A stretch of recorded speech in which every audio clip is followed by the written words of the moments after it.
আজ সুপ্রিম কোর্টে ডিএ মামলার কি হলো বিস্তারিত এই ভিডিওতে আমরা একটু জানব। রাজ্য সরকারি কর্মীদের যে ডিএ মামলা সেদিকে তাকিয়েছিলেন লক্ষ লক্ষ কর্মচারী। সুপ্রিম কোর্টে এই মামলার শুনানি হওয়ার কথা থাকলেও শুরুতেই তা কিন্তু এই শুনানি আবার পিছিয়ে যায়। শুনানি শুরু হলেও তা কিন্তু শুনানি হয়নি শেষ পর্যন্ত এবং আবারও পিছিয়ে গেল। পরবর্তী শুনানির ডেট কিন্তু আমরা এই ভিডিওতে জানব। কি বিষয় না, বিচারপতি সঞ্জয় করল এবং বিচারপতি প্রশান্ত কুমার মিশ্রের ডিভিশন বেঞ্চে আজ দুপুর 2টায় মামলার শুনানি শুরু হওয়ার কথা ছিল, কিন্তু কিছু বিশেষ কারণে বিচারপতিরা জানান যে তারা আজ পুরো মামলাটি শুনতে পারবেন না। ফলে শুনানির জন্য নতুন একটি তারিখ ধার্য করা হয়েছে।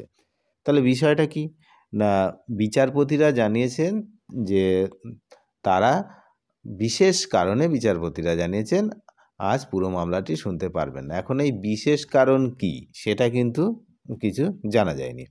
তো আজকে নির্ধারিত শুনানিতে রাজ্যের কর্মীদের হয়ে সওয়াল করার জন্য উপস্থিত ছিলেন রাজ্যের আইনজীবীরা। অন্য পক্ষে ছিলেন যারা কর্মচারী পক্ষের আইনজীবীরা।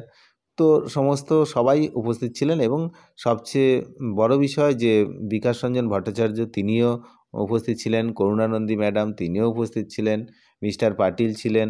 শুনানির শুরুতেই বিচারপতিরা নিজেদের এই কথাটা জানিয়ে দেন। তাহলে কি বললাম যে শুনানি শুরু হয়েছিল, শুরুতেই এই কথা বিচারপতিরা জানিয়েছেন, তার জন্য এই শুনানি পিছিয়ে দেওয়া হয়েছে।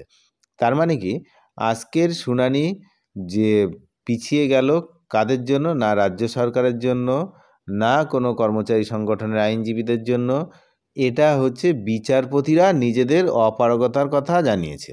তাই উভয় পক্ষের আইনজীবীরা পরবর্তী তারিখের যে শুনানি সেই বিষয়ে তারা একই মত হন এবং কর্মীদের পক্ষের আইনজীবী বিজয় সন্ত স্যার আজ আদালতে উপস্থিত ছিলেন আর আশা করা হচ্ছে পরবর্তীকালেও তিনি উপস্থিত থাকবেন।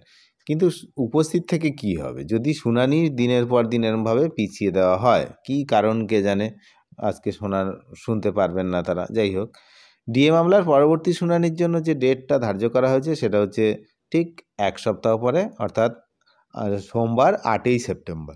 8ই সেপ্টেম্বর এই মামলার পুনরায় আবার শুনানি হবে। যাই হোক, সেদিকে আমরা নজর রাখবো, আপনারাও নজর রাখবেন। চ্যানেলে যারা নতুন তারা অবশ্যই চ্যানেলটিকে সাবস্ক্রাইব করে সঙ্গে থাকবেন। ধন্যবাদ।